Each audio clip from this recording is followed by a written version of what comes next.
오늘부터 설교할 사무엘 하와 이전에 설교했던 사무엘상은 처음에는 한 권의 책이었어요. 그러니까 히브리어 구약 성경에는 사무엘상, 사무엘하 이렇게 되어 있지 않고 히브리어 구약 성경에는 사무엘서라고 한 권이었어요. 그런데 왜 지금은 사무엘상, 사무엘하 이렇게 두 권인가 하면 히브리어 구약 성경을 헬라어로 번역을 하는 과정에서 사무엘상, 사무엘하 두 권으로 나누었습니다. 그리고 그 전통이 지금까지 이어져 오고 있는 것이죠. 자, 사무엘상은요, 사울 왕의 죽음 이야기로 끝이 납니다. 사무엘하는 이것을 이어받아서 사울 왕의 죽음 이야기로 시작을 합니다. 1절 보면 사울 왕이 죽은 후에 이렇게 시작을 해요. 자, 그래서 오늘 우리가 함께 낭독한 본문은 세 개의 단락으로 나눌 수가 있습니다. 첫 번째 단락은 1절에서 4절까지인데요. 다윗이 한 청년에게서 사울 왕의 죽음 소식을 듣습니다. 두 번째 단락은 5절부터 10절인데요. 한 청년이 다윗에게 사울 왕의 죽음에 대해서 자세하게 설명해 줍니다. 마지막 세 번째 단락은 11절로 16절인데 다윗이 사울 왕의 죽음에 대한 자세한 설명을 듣고 난 이후 보인 반응, 어떤 반응을 보였느냐가 그 내용입니다. 자, 그렇다면 첫 번째 단락 1절부터 4절 제가 지도를 보면서 설명을 잠깐 하겠습니다. 두 개의 지도인데, 자, 첫 번째 지도 아마 사무엘상 설교 때 여러분 보셨던 지도인데요. 자, 다윗이 블레셋으로 망명을 갔잖아요. 그래서 블레셋의 왕이 다윗과 다윗의 사람들에게 시글락이라고 하는 그 작은 성읍을 살라고 허락해 줬어요. 자, 시글락 성에서 다윗과 다윗의 사람들이 머물고 삽니다. 자, 그런데 이제 블레셋 5개 도시 이 연합군이 사울 왕의 이스라엘 군대와 전쟁을 하기 위해서 자, 이스라엘 북쪽으로 진군을 해 갑니다. 자, 출정을 하면서 다윗에게도 블레셋 이스라엘 전쟁에 참전하라고 명령을 내리죠. 다윗 입장에서 거절할 수가 없습니다. 자, 그래서 난감한 상황이지만 블레셋 이스라엘 전쟁에 참여하기 위해서 이제 북쪽으로 이동을 하고 있는데, 자, 그런데 블레셋 진영 내에서 이제 논쟁이 벌어졌어요. 다윗을 두고. 블레셋 진영의 한 진영에서는 다윗, 저 사람 이스라엘 사람이지 않냐, 저 이스라엘 사람인데 지금 우리 이스라엘과 전쟁하러 가는데 이스라엘 사람 다윗이 변심을 해서 우리 뒤통수 치면 우리 굉장히 위험해진다. 다윗 이 전쟁에 데리고 가면 안 된다. 또 한쪽에서는 아니야, 다윗 우리 지켜보지 않았어, 다윗 확실히 믿을만해, 사울이 그토록 미워하는 사람이고 사울의 정적인데 다윗도 사울을 얼마나 미워하겠어, 다윗 지금까지 보니까 믿을만해, 데리고 가도 괜찮아, 갑론을박을 하면서. 그러나 결론은 어떻게 내려졌어요? 다윗 그래도 같이 가면 안 돼. 결론을 내려서 다윗에게 블레셋 이스라엘 전쟁 참전하지 말고 돌아가라고 명령이 다시 떨어지죠. 그래서 다윗이 블레셋 이스라엘 전쟁 참전하기 위해서 북쪽으로 이동하다가 중도에 다시 턴해가지고 시글락성으로 돌아오게 됩니다. 이 과정이 3일이에요. 자, 그런데 다윗이 자신의 군대를 끌고 북쪽으로 이동하여서 돌아오는 그 사이 시글락성에 군대가 없잖아요. 이 틈을 저 남쪽에 있는 이 아말렉 족속이 놓치지 않고 시글락성을 공격하고 유린을 합니다. 그래서 모든 값진 것들 다 챙겨가고 그리고 사람들도 포로로 잡아갔어요. 3일 만에 돌아와서 보니 시글락성이 텅 비어 있네요. 완전 유린돼 있네요. 다윗은 큰 위기 상황에 처해 있고요. 그리고 다윗의 부대는, 다윗의 사람들은 절망에 빠졌습니다. 자, 그리고 다윗과 다윗의 사람들은 아말렉 사람들을 추격해서 아말렉과의 전투에서 승리하고 모든 물품과 사람들 다 되찾아 시글락성으로 돌아오게 됩니다. 자, 북쪽에서 블레셋과 이스라엘의 전쟁의 결과는 이스라엘의 패배, 사울의 죽음이었고요. 남쪽에서 다윗의 군대와 아말렉 족속과의 전투는 다윗의 승리로 끝났습니다. 이렇게 사무엘상의 마지막 이야기는 이렇게 전개가 됐고요. 그리고 사무엘 하로 넘어와서 사울이 죽은 후에 무슨 일이 벌어집니까? 그 두 번째 지도를 보면 그 사울의 죽음 장소인 길보아산에서 한 청년이 다윗이 있는 시글락성에 며칠 걸려서 와요? 3일 걸려서 옵니다. 자, 그리고 그 청년이 다윗에게 사울 왕의 죽음 소식을 전해 줍니다. 자, 이것이 1절과 1절에서 4절 첫 번째 단락의 내용이에요. 그리고 이후 두 번째, 세 번째 단락의 내용은 사울의 죽음을 두고 두 사람을 극명하게 대조시킵니다. 두 사람은 누굽니까? 한 청년. 또 한 사람은 누굽니까? 다윗. 한 청년과 다윗이 사울의 죽음을 두고 보이는 반응 극명하게 대조시켜요. 자, 한 청년은 이스라엘과 블레셋의 전쟁터에서 그 길보아 산에서 치명적인 부상을 당하여 죽어가는 사울 왕을 발견하고 사울 왕이 자기를 죽여달라고 해서 살 가망성이 없으니 내가 사울 왕을 죽였다. 그리고 그 사울 왕의 증표인 왕관과 팔찌를 이렇게 가지고 와서 다윗 당신에게 드립니다 라고 합니다. 자, 여러분, 이 청년이 왜 다윗에게 이렇게 했을까요? 당시 사람들 사울 왕과 다윗의 관계 어떻게 생각했습니까? 사울 왕이 다윗을 정치적인 정적으로 여겼어요. 그리고 다윗을 제거 대상으로 여겼죠. 그래서 사울은 다윗을 제거하기 위해서 아주 집요하게 지속적으로 추적했습니다. 자, 사울이 다윗을 제거하려는 이 집요하고 끈질긴 추격, 이 계획, 이 시도 성공했나요? 실패했나요? 실패했습니다. 자, 그래서 이 오랜 이 과정이었기 때문에 누가 봐도 사울 왕과 다윗의 관계는 동맹관계, 친구관계, 원수관계. 뭐예요? 원수관계입니다. 자, 그래서 이 청년은요, 사울 왕의 죽음, 이것을 자신이 큰 이익을 얻을 기회로 판단을 했죠.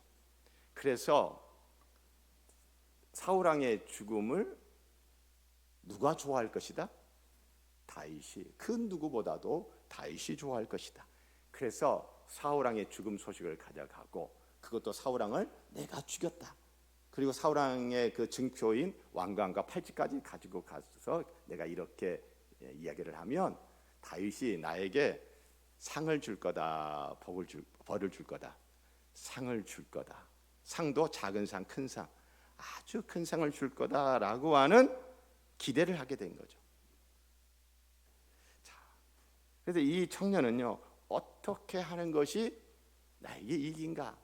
사울의 죽음이라는 이 상황에서 어떻게 하는 것이 나에게 이익인가? 여러분, 그 기준, 그 관점으로 생각하고 판단하고 결정하고 행동했어요. 이것을 일명 뭐라고 그럽니까? 기회주의적 태도라고 합니다. 그럼 다윗은요, 사울 왕의 죽음 소식을 듣고 11절에 보니 다윗이 자기 옷을 찢습니다. 극한 슬픔을 표현하는 방식이죠. 12절에는 저녁 때까지 슬피 울며 심지어 뭐까지 합니까? 금식까지 합니다. 14절에서는 이렇게 말합니다. 그 청년에게 내가 어찌하여 손을 들어 여호와의 기름 부음 받은 자 죽이기를 두려워하지 아니하였느냐 라고 말합니다. 여기서 사울 왕에 대해서 다윗이 어떻게, 사울 왕은 어떤 사람이라고 지금 말을 하고 있어요? 지금까지 나를 괴롭혔던 사울, 지금까지 나를 힘들게 했던 사울, 지금까지 나를 죽이려고 했던 사울 왕이라고 하지 않습니다. 뭐라고 이야기하죠? 사울 왕은 하나님의 기름 부음 받은 자. 여러분, 지금 다윗 자기 자신을 중심에 두고 생각하고 판단해요? 하나님을 중심에 두고 생각하고 판단해요? 하나님이에요. 아, 사울왕, 나 힘들게 했던 사람, 나 괴롭혔던 사람, 나 죽이려고 했던 사람, 나의 원수, 자기를 중심에 두고 사울은 나 이렇게 했던 사람, 그렇게 말하지 않아요. 하나님 보시기에 사울은 어떤 사람인가? 하나님의 기름 부음 받은 자. 여러분, 이건 놀라운 거예요. 이게 신앙적인 믿음의 태도입니다. 그래서 오늘 성경 본문은요, 오늘 성경 본문의 청년이 기회주의자의 전형적인 모습을 보여줘요. 기회주의자는 자신의 이익만을 생각합니다. 기회주의자는 자신의 안위만을 생각합니다. 내가 얼마나 힘드냐, 내가 얼마나 편할 것이냐. 기회주의자는 자신의 감정만을 생각합니다. 나 지금 기분 나빠, 나 지금 우울해, 나 지금 슬퍼, 나 지금 짜증나. 자신의 감정만을 생각합니다. 자신의 감정에 충실하죠. 이에 반해 오늘 본문의 다윗은 믿음의 사람의 전형적인 모습을 보여줍니다. 믿음의 사람은 자신의 이익보다 먼저 하나님을 봅니다. 믿음의 사람은 자신의 나라보다 먼저 하나님의 나라를 생각합니다. 믿음의 사람은 자신의 감정보다 먼저 타인의 아픔과 슬픔, 타인의 기쁨, 즐거움을 공감합니다. 우리는 지금까지 인생을 살아오면서 이런 말을 자주 들어봤을 겁니다. 인생은 타이밍이다. 기회를 잘 잡아야 성공한다. 맞습니다. 기회가 중요한 건 사실입니다. 그런데 문제는 그 기회를 잡는 방법입니다. 어떤 사람은 이력서를 쓸 때 자기 경험을 과장하거나 꾸며냅니다. 자기의 이력을 부풀립니다. 어떤 사람은 사람을 사귈 때도 내게 도움이 될 사람인지 아닌지를 계산합니다. 그래서 내게 도움이 될 것 같은 사람이면 가까이 지내고, 내게 도움이 안 될 것 같은 사람이면 멀리합니다. SNS에 자기 삶을 포장해 올리면서 실제 자신의 삶과는 전혀 다른 이미지를 보여주기도 합니다. 이런 모습은 겉보기엔 똑똑하고 빠른 선택처럼 보이지만 사실은 기회주의죠. 즉 자기 이익을 위해 상황과 태도를 바꾸는 것입니다. 오늘 본문에 기회를 잘 잡았다고 생각한 청년이 등장하지 않습니까? 바로 아말렉 청년이에요. 그는 다윗에게 잘 보이려고 사울의 죽음을 이용합니다. 그런데 이 청년의 기회주의는 해피엔딩으로 끝나나요? 새드엔딩으로 끝나나요? 비극으로 끝납니다. 야, 절호의 찬스야. 다윗에게 이 사울의 죽음, 그것도 내가 당신의 정적인, 당신의 원수인 사울을 죽였다, 그리고 그 확실한 증표인 왕관과 팔찌까지 챙겨서 다윗이 가져가면 다윗이 엄청 기뻐하면서 나에게 큰 상을 줄 거야. 그런데 어떻게 끝나요? 죽임당합니다. 다윗의 사람인 또 다른 청년에게 기회주의자 이 청년이 죽임당합니다. 결국 그 청년의 기회주의는 비극으로 끝나버리죠. 이에 반해 다윗은 자기 원수였던 사울의 죽음 앞에서도 믿음의 태도를 지켰죠. 그래서 오늘 말씀을 통해 우리는 기회주의자가 아닌 믿음의 사람이 되라는 도전을 받습니다. 저와 여러분의 삶, 우리의 삶에도 많은 기회주의적 유혹이 있죠. 더 빨리 성공하고 싶은 마음, 다른 사람보다 앞서고 싶은 마음, 손해보기 싫은 마음. 그러나 기억하십시오. 기회주의는 빠른 길 같지만, 내게 지금 굉장히 좋은 길 같아 보이지만 결국 막다른 길입니다. 그러나 믿음의 선택은 돌아가는 길 같아도 결국은 생명의 길이요 축복의 길입니다. 제가 사랑하는 성도 여러분, 기회주의적 유혹이 아닌 믿음을 선택하면 좋겠습니다. 자, 여러분, 다윗이 지금 믿음의 선택을 하는데 지금까지 다윗은 그 숱한 어려움과 역경 가운데서도 믿음의 선택을 해왔어요. 여러분, 바로 이 직전에 무슨 일이 있었어요? 아말렉 족속이 시글락을 공격해서 모든 재산과 사람들을 다 끌고 가버렸죠. 다윗 위기 상황이었습니다. 다윗 리더십의 위기였습니다. 다윗의 사람들 절망했습니다. 여러분, 이 상황에서 다윗이 어떻게 행동하나요? 사무엘상 30장 8절을 보니 이런 말씀이 있습니다. 다윗이 여호와께 묻자와 이르되 내가 이 군대를 추격하면 따라잡겠나이까 하니.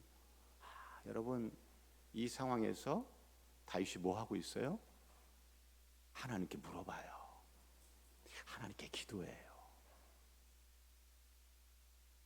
기도하면 뭐해? 이 상황에서, 이 형편에서 기도한다고 뭐가 달라져? 아니, 하나님이 계신다면, 하나님이 날 사랑하신다면 이런 일 벌이지 않게 해주셨어야지. 하나님 나 사랑 안 하는 것 같아, 하나님 계시긴 뭐가 계셔?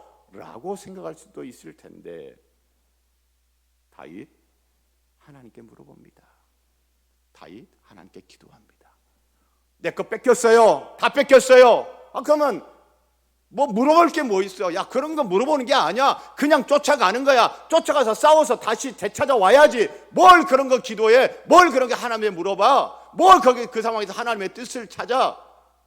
라고 사람들은 생각하고 말할 수도 있겠죠.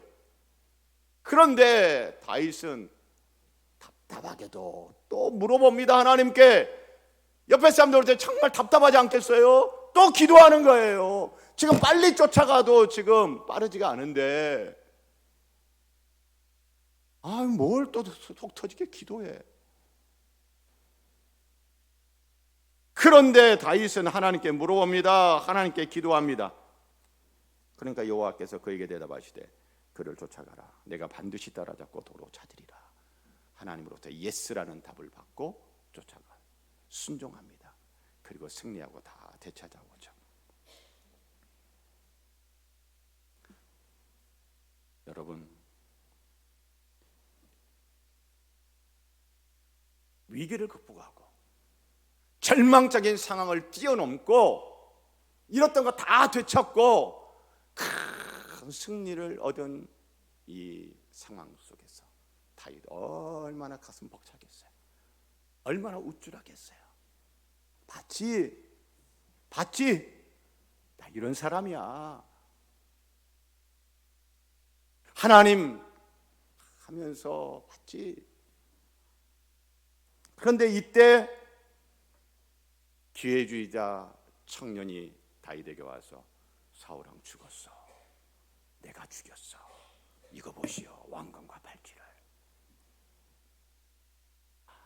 여러분, 다윗, 사울왕이 죽었어? 이제 내 고생 끝났네. 나 이제 도망 다니지 않아도 되겠네. 늘 죽음의 먹구름이 내 머리 위에 있었는데 이제 그 죽음의 먹구름이 내 머리에 싹 거두어졌네.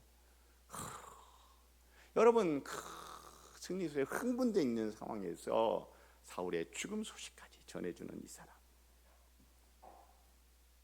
여러분, 다윗은 지금요 믿음의 삶을 살아왔던 그의 인생 속에서 믿음의 삶에서 좌초할 위기에 봉착해 있는 거예요. 기회주의자 청년이 지금 유혹하는 겁니다.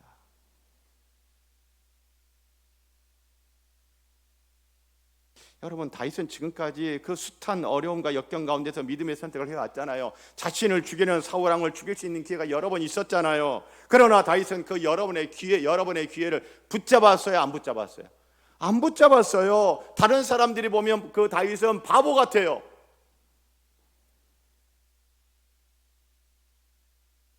아니, 왜 안 죽여? 너무 바보 같아요. 그러나 다윗은 바보 같지만 그 기회주의적인 유혹에 넘어가지 않았어요. 다윗은 그때마다 믿음의 선택을 했던 겁니다. 여러분, 그때마다 다윗이 했던 말이 뭐예요? 사울은 누구다? 나를 중심에 두고 봤을 때 나를 힘들게 하던 사람, 나를 괴롭히던 사람, 나를 죽이려 하던 사람, 나의 원수라고 말하지 아니하고, 그때도 뭐라고 이야기했어요? 사울왕? 하나님의 기름 부음 받은 자. 하나님께 그가 어떤 사람이냐, 그게 중요한 거예요. 하나님을 중심에 두고 생각하고 판단하고 결정하고 행동했어요. 그때도. 사랑하는 성도 여러분, 다윗 지금까지 믿음으로 사는 삶 실패했어요? 성공했어요? 성공했습니다. 여러분, 다윗이 사람들이 보면 때로는 너무너무 바보 같았지만 믿음으로 살아온 삶, 여러분, 그거 다윗이 잘못 살아온 거예요? 잘 산 거예요? 잘한 거예요? 잘한 거, 그렇죠? 잘한 거예요. 그런데 여러분, 다윗이 계속 믿음의 사람으로 사는 거 쉽지가 않아요. 기회주의자 청년이 지금 다윗의 믿음을 시험합니다. 다윗의 믿음은 오늘 또 시험을 받습니다. 다윗, 너 오늘 또 믿음으로 살래? 오늘 또 믿음으로 살래?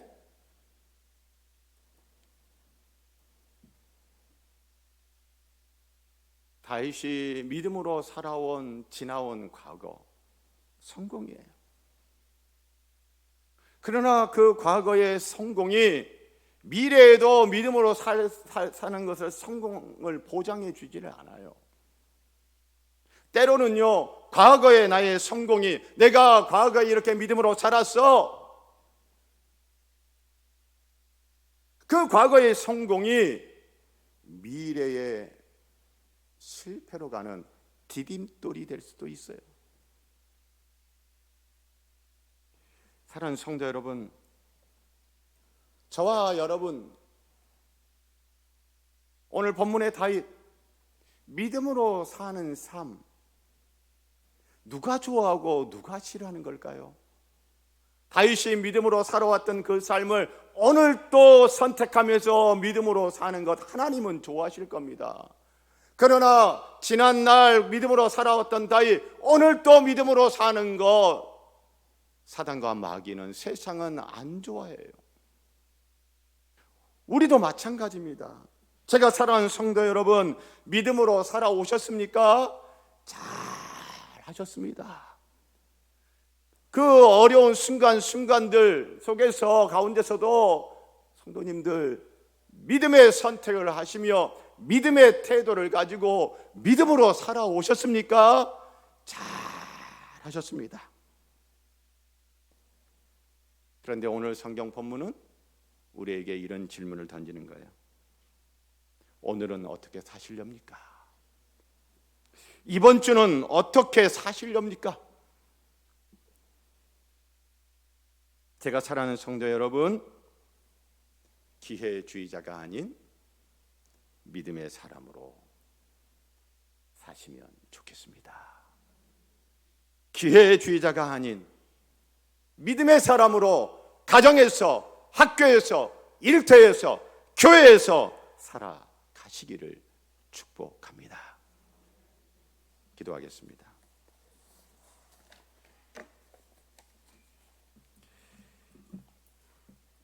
하나님 아버지, 우리의 인생에는 수많은 선택의 기로가 있습니다.